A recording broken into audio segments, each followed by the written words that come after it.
আমাদেরকে মানে জাগতিক পরিচয় যাকে চিনি গোপাল প্রভু, ইনি আমাদেরকে এনেছেন এখানে, আমাদের গোপালকে এনেছেন। কিন্তু আরো উচ্চতর চিন্তা ভাবনা করলে কি না, ভগবান আপনাদেরকে এনেছেন। ভগবান গোপাল প্রভুকে দিয়ে এনেছেন, ডাকিয়েছেন, আহ্বান করেছেন। এটা পূর্বজন্মের সুকৃতির ফল। আমরা যদি একবারও কৃষ্ণ নাম করার সুযোগ পেয়ে থাকি, যদি একবারও কৃষ্ণ নাম করার সুযোগ পেয়ে থাকি, তাহলে জানবেন সেটাও আমাদের সুকৃতি, পূর্বজন্মের সুকৃতির ফল, যে একবারও কৃষ্ণ নাম করার সুযোগ পাচ্ছি। পূর্বজন্মের সুকৃতি কর্মণা দৈব নেত্রেণ চন্তর্দেহোপবর্তয়ে। শ্রীমদ্ ভাগবতমে বর্ণিত হয়েছে, মানুষ পূর্বকৃত কর্ম অনুসারে দেহ লাভ করে আর নানা রকম দুঃখ কষ্ট ভোগ করতে থাকে। সবই পূর্বজন্মের কর্মের ফল অনুসারে আমরা এই সুযোগগুলো পাচ্ছি। পূর্ব জীবনে এমন কোনো কাজ করেছিলাম যার জন্য, এমন কোনো পুণ্য কর্ম করেছিলাম যার জন্য আমরা এই জীবনে ভাগবত কথা শ্রবণ পান করার জন্য সুযোগ লাভ করছি।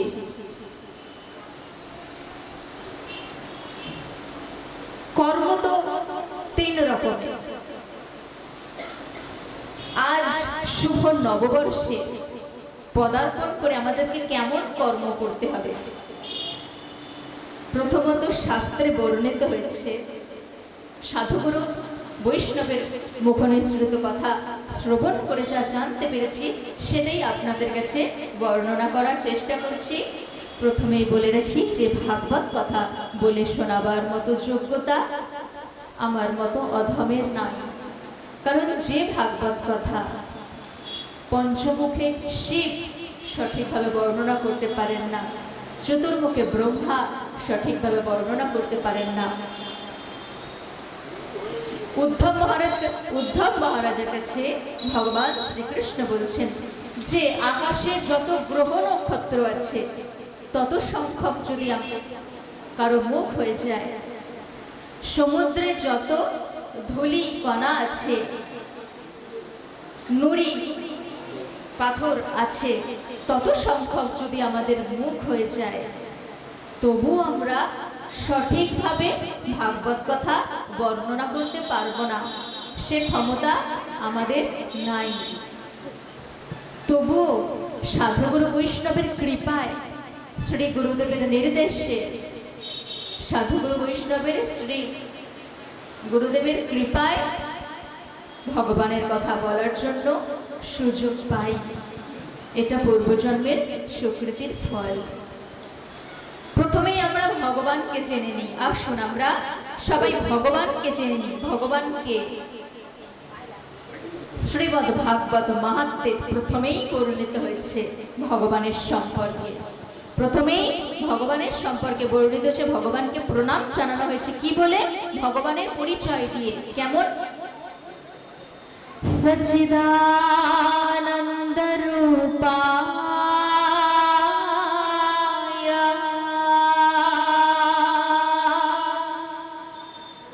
বিশ্বোৎপত্ত্যাদে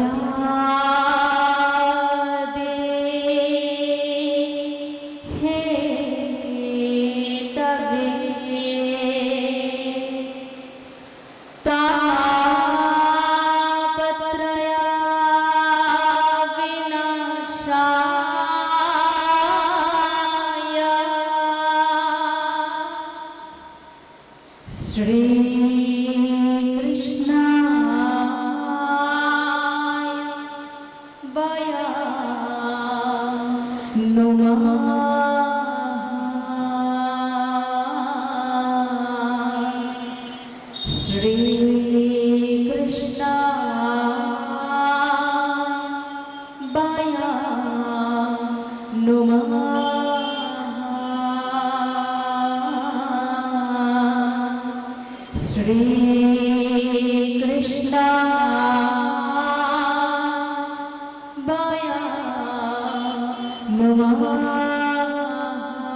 সচিদানন্দ রূপায়।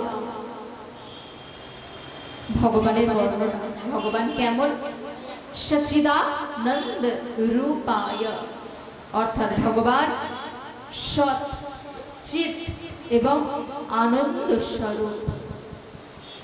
সৎ, চিৎ এবং আনন্দ স্বরূপ হলেন পরমেশ্বর ভগবান শ্রীকৃষ্ণ, যার গুণকীর্তন করলে পরমানন্দে থাকা যায়। যিনি সৎ, যার গুণকীর্তন করলে সৎ হওয়া যায়। আর যার গুণকীর্তন করলে চিৎ, মানে কি? যিনি চিৎ, যার কোনো বিনাশ নাই। আমরাও ভগবানের অংশ, ভগবান পরমেশ্বর পরমাত্মা, আর আমরা হলাম ক্ষুদ্র আত্মা।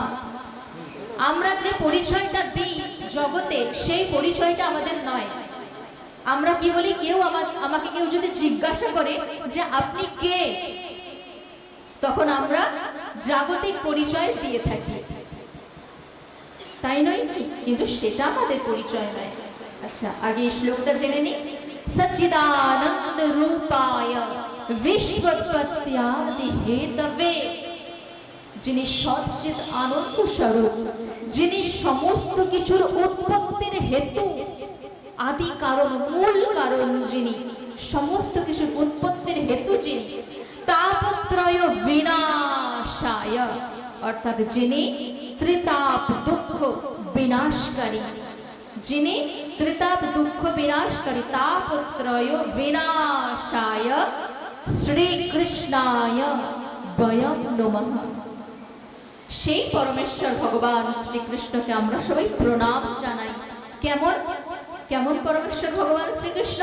যিনি সৎ চিৎ আনন্দ স্বরূপ, যিনি সমস্ত কিছুর উৎপত্তির হেতু, যিনি ত্রিতাপ দুঃখ হরণকারী, আধ্যাত্মিক, আদি ভৌতিক, আদি দৈবিক, এই তিন প্রকার দুঃখ দ্বারা আমরা সব সময় তাপিত হচ্ছি। এই তিন প্রকার দুঃখ সর্বদা আমাদেরকে ঘিরে রেখেছে। সব সময় আমরা তিন প্রকার দুঃখের মধ্যে রয়েছি। আধ্যাত্মিক দুঃখ কি? দেহ এবং মন জাত। দেহ এবং মন জাত, যে আমার দেহ আমাকে কষ্ট দিচ্ছে, অসুখ বিসুখ হচ্ছে, বা মনে মনে আমি খুব কষ্ট পাচ্ছি। এই যে দেহ এবং মন জাত যে দুঃখ, একে বলা হচ্ছে আধ্যাত্মিক। আদি ভৌতিক দুঃখ কি? মানুষ মানুষের দ্বারা কষ্ট পায়। মানুষ শুধু যে মানুষের দ্বারা কষ্ট পায় তাই নয়, অন্যান্য জীবেদের দ্বারাও কষ্ট পেয়ে থাকে। তো জীবেদের দ্বারা যে কষ্ট পাওয়া যায়, জীবেদের দ্বারা কি? ধরুন আপনার কেউ 1000 টাকা আপনাকে না বলে নিয়ে নিল, তখন আপনি কি অন্যের থেকে কষ্ট পেয়ে গেলেন?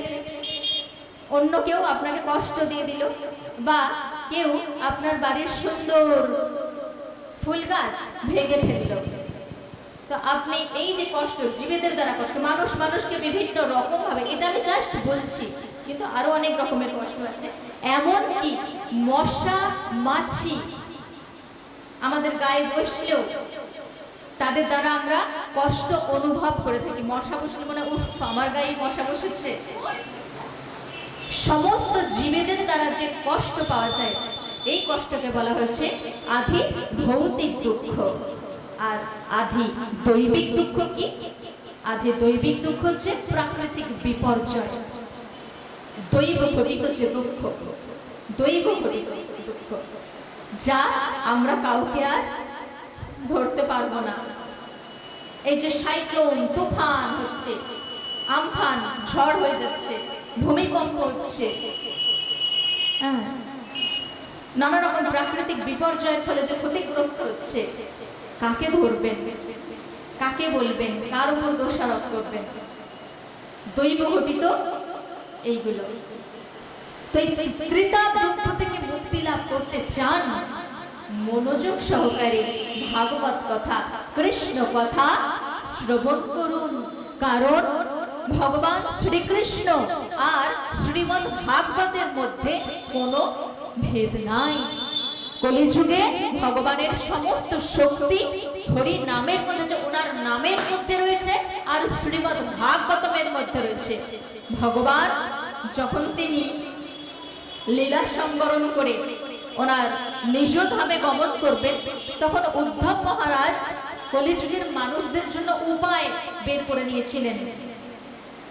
ভগবানের কাছ থেকে জেনে নিয়েছিলেন যে কলিযুগের মানুষরা কিভাবে শক্তি লাভ করবে। আপনি নিজ ধামে গমন করলেই আমরা আর সাধন ভজনের শক্তি পাবো না। আর সামনেই কলিযুগ আসতে চলেছে, কলিযুগের মানুষরা কি করবে?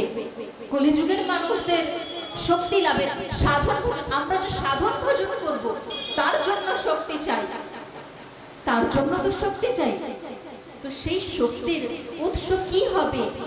উদ্ধব মহারাজ সকল জীবেদের কল্যাণের জন্য, মঙ্গলের জন্য ভগবানের কাছে জেনেছিলেন। তখন ভগবান বললেন কি? তখন ভগবান নিজের সমস্ত শক্তি শ্রীমদ্ ভাগবতের মধ্যে এক জ্যোতি হয়ে তিনি শ্রীমদ্ ভাগবতের মধ্যে প্রবেশ করলেন। এক জ্যোতি শ্রীমদ্ ভাগবত রূপে প্রকাশিত হলেন। আর বলে গেলেন, ভগবান বললেন কি যে সমস্ত জীবেরা উদ্ধার হবে কলিযুগে এই ভাগবত কথা শ্রবণ কীর্তন করে, ভাগবত কথা শ্রবণ কীর্তন করে। আমাদেরকে প্রথমে কি করতে হবে? শ্রবণ। নবদা ভক্তি প্রথমে কি আছে? শ্রবণম কীর্তনম বিষ্ণু স্মরণং পাদ সেবনম অর্চনম বন্দন দাস্যম সক্ষ্যম নিবেদনম। শ্রবণং কীর্তনং বিষ্ণু স্মরণং পাদ সেবনম অর্চনং বন্দনং দাস্যম সক্ষ্যম আত্মনিবেদনম। ভগবানের কাছে আত্মনিবেদন করতে চান? ভক্তির অনুশীলনের প্রথম পন্থা হচ্ছে কি? শ্রবণ। ভাগবত কথা যেখানেই হয় সেখানে শ্রবণ করতে হবে। শুধু যে এখানে যে শুধু আমরা সবাই যে এখানে উপস্থিত আছি তা নয়, এখানে স্বয়ং আমাদের আরাধ্য ভগবান। আরাধ্য ভগবানকে